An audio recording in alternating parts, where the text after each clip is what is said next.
that legacy bit, Micah. I know you're fiercely proud of the fact that you were a Premier League title winner, and rightly so. People always say that Harry Kane needs to win titles to confirm his greatness. But are those numbers not his legacy? Is this not going to be his legacy? He's already made his legacy. He's breaking records. The numbers are there for everyone to see. I think it is tough because his loyalty's almost gone against him a little bit.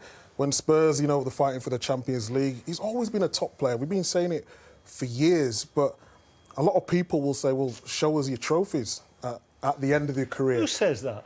Everyone says that. You've not shut up about trophies for how long have we been doing Sky? 3 years. You bring them in your bag every week. I told you, when you get beyond 25, you stop counting. Sorry. Wow, no, but he's a top player. I mean, he might still win something with Spurs. You know, he could perhaps an FA Cup this year. Could win the Champions League. Could win the FA Cup. So let's not write him off. We have to judge him on his goals. I don't think personally he's as good as Rooney or Alan Shearer. OK, I said before he back, and I've got no problem with that. Football is opinions, but give me the argument why not. Because when Rooney came on the scene, he was doing things a lot of players. Is it because you work with Alan Shearer? No, it's nothing to do with that.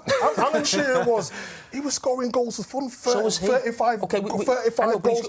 OK. Yeah, but he's going to score more goals than in the Premier League. Or he's going to get there or thereabouts. There's not going to be a lot in it. So when you're saying Shearer scored more goals, I love Alan Shearer, one of the greatest. OK. But it's an opinion. Making me an argument. Why should Harry Kane who's my favourite player? Who's my favourite player of all time? I would say, the greatest striker of all time. I would say R9.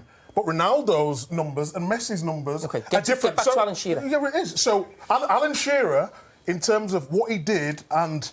That's what he's doing. Yeah, but when I watched Alan Shearer, the way you score all the different type of goals, I just prefer Alan Shearer as a striker. In terms of dropping off and doing the passes and getting assists, all-round game, I'm talking about goal scorer, I just liked Alan Shearer. Who would you rather play against? Alan Shearer is best or Harry Kane right now? And how about you? Well, the different type of players, what I'd say is you'd be up against Shearer, wouldn't you? You'd be up against him physically. Who do you think you'd have more joy against? I don't know.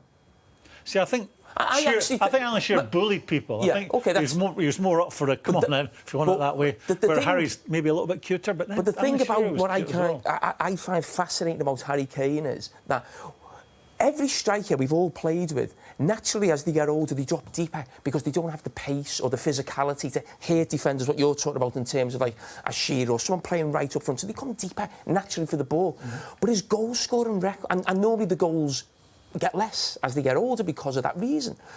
Harry Kane's still getting the same amount of goals and he's coming deeper and getting on the ball and playing. That's what I feel will elevate him with other strikers because he's doing things that I've never seen a centre-forward do before and still score goals. I can't quite get my head around it. He's still got them numbers. He did that, goals and assists, didn't he? And that's why he was the best. Do you know what I mean? He seems the best Premier League player we've ever seen.